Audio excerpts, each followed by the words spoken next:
Hey everybody, and welcome to Malt Muser Whiskey Reviews. I'm Eric. On the bar for today, Tamdhu Batch Strength number 5. As always here on the channel, nose taste finish review. This whiskey is coming your way. I'll tell you a bit about the value, give you my final thoughts, final score, leave you with a malt musing. But first, if you've yet to take a second, hit that subscribe button. Make sure you don't miss these reviews. They'll come out every Friday here on YouTube, as well as my Tasty Tuesday happy hour, Tuesdays, 8 p.m. Eastern Time. Tamdhu, Speyside Distillery. They were founded 1897. This whiskey in particular is their batch strength or cask strength, however you want to call it. They do have a couple things in their core range you can find here in the US, including a 10-year-old and a 15-year-old. This batch strength in particular, this is the 5th batch of their limited release series of these. So they do release these in batches. This one in particular, 59.8% ABV, fully aged in sherry oak casks. Beautiful bottle. I really do enjoy the Tamdhu presentation. Here is a display box that it comes in. Let me just give you a little bit more info. Let's see what they have on here. This is all Tamdhu is matured exclusively in Oloroso casks. This one, a high proportion of these are first fill Oloroso. All right, what else does it have to say here? It does not mention anything on the box here about color. It does say unchill filtered here on the side, which is awesome. Check that. Yeah, so unclear about whether or not it's a natural color. My assumption is that it probably is, but if they don't tell you, you just don't know for sure. Love to see that on the label, Tamdhu. But this is an unchill filtered whiskey, as it says right on the box here. So that's the rundown on Tamdhu. Let's get this in the glass.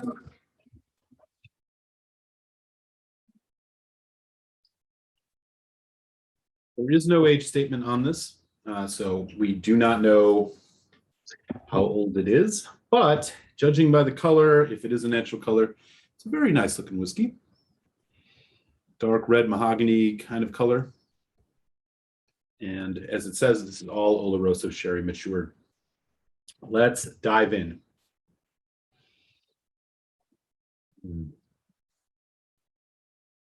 Right away, very rich, exciting nose. Sweet spice. That is what you're getting here. You get nice hints of vanilla, caramel, toffee. You also have these undercurrent of nice, solid Oloroso sherry notes. There's orange. There's a bit of kind of raisin. These Oloroso sherry notes kind of lingering more on the fresh side here on the nose. You know, sometimes with non-age state whiskeys, if you start picking up a lot of drier sherry notes, that will definitely connote that this has been aging for a while in the cask. This one in particular, much more on the fresh side. There's a slight kind of strawberry, almost confectionery note to this as well.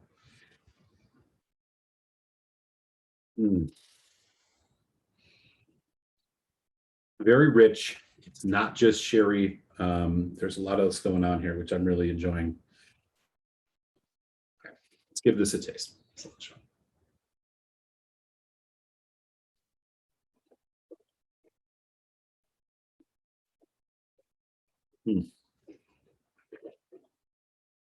Big, sweet event. Arrives thick, viscous, oily whiskey. A lot of sweetness. Orange, marmalade, caramel, toffee.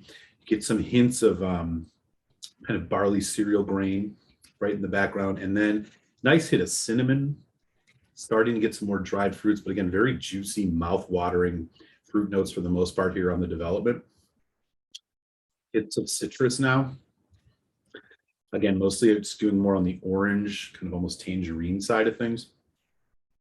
Sugar cookies, strawberries. Wow. Nice long finish. Dark chocolate hints along with some nice oak spice. Even got some hints of coffee in this, almost like chocolate covered espresso beans. That orange still there. Taste here.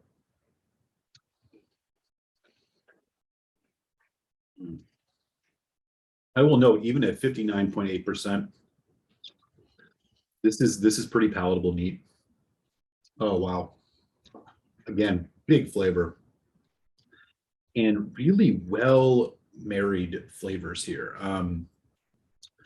These kind of more bourbon cast notes, despite this not being totally an Oloroso. There's just so much more going on than just kind of dark red fruit notes, and they're balancing off each other really, really well here. Starting to get a little bit of like a lemon zest to it as well. Little hints of mint, spearmint here on the finish again. All right, 59.8%. I'm going to drop about 2 teaspoons of water on this just to see what else we get. So about 6 drops total.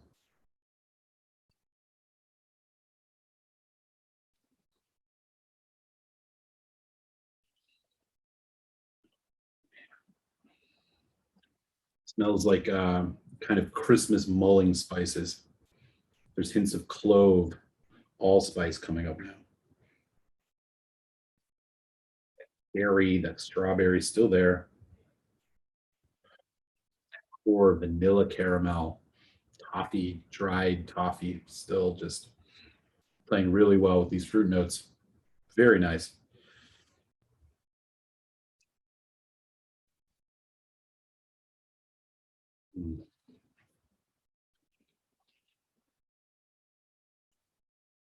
The water tames that spice down a little bit as expected, draws out that development.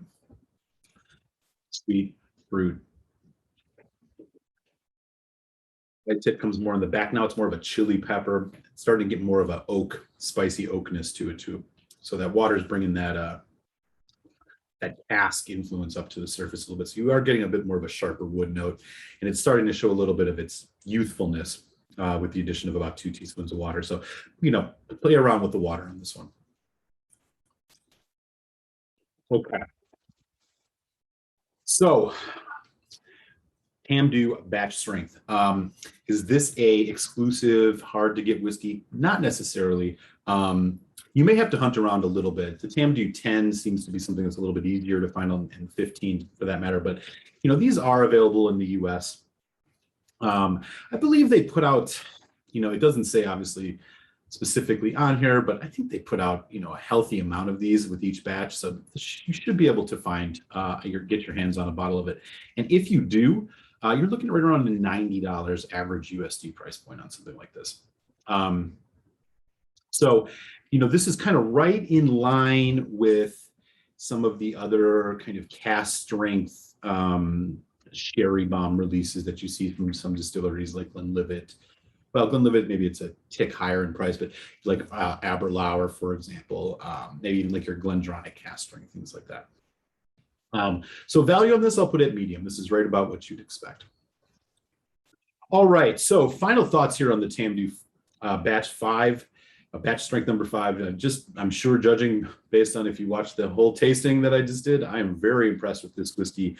What this is bringing to the table, more so than some of the other, cast strength sherry bombs that I've had from other distilleries, is the aforementioned Glendronach, even Glengoyne to some degree. Also, your things like Aberlour, the Abuna. This has a lot more depth and complexity to it. So I think that this rises above, particularly, I think its main rival, which would be like the Abuna. It just has a lot more depth and interesting notes going on with it. It's not overly sherry, despite being a full sherry maturation. I think they picked really good casks for this type of whiskey, particularly with this batch 5. When you're looking at a bottle, I think this definitely rises above some of its inferior competition, like the Glenlivet Nadura Oloroso. While that comes in a little bit cheaper, I think spending a little bit more to invest in this is definitely worth it. Tamdhu, a distillery that kind of flies under the radar. But if you find a bottle of this and you really like a nice, heavy sherry bomb at cast strength, you can play around with water to get what you want. You are going to be rewarded again and again with the Tamdhu batch strength. My final score here on batch number 5 is going to be a 4.5 out of 5, which means I definitely recommend that you get yourself a bottle of this. This is simply a superb whiskey, well crafted by a distillery that clearly knows what they're doing when it comes to cask maturations with sherry. And I really think something that, one that's set apart from its competition because of how well-rounded and its depth and complexity that you're getting out of this. So 4.5 out of 5 is my final score here on Tamdhu batch strength, batch number 5. And with that, I'm going to enjoy the rest of this dram and send you on over to your malt musing. I'll catch you next week here on Malt Muser Whiskey Reviews. Solange.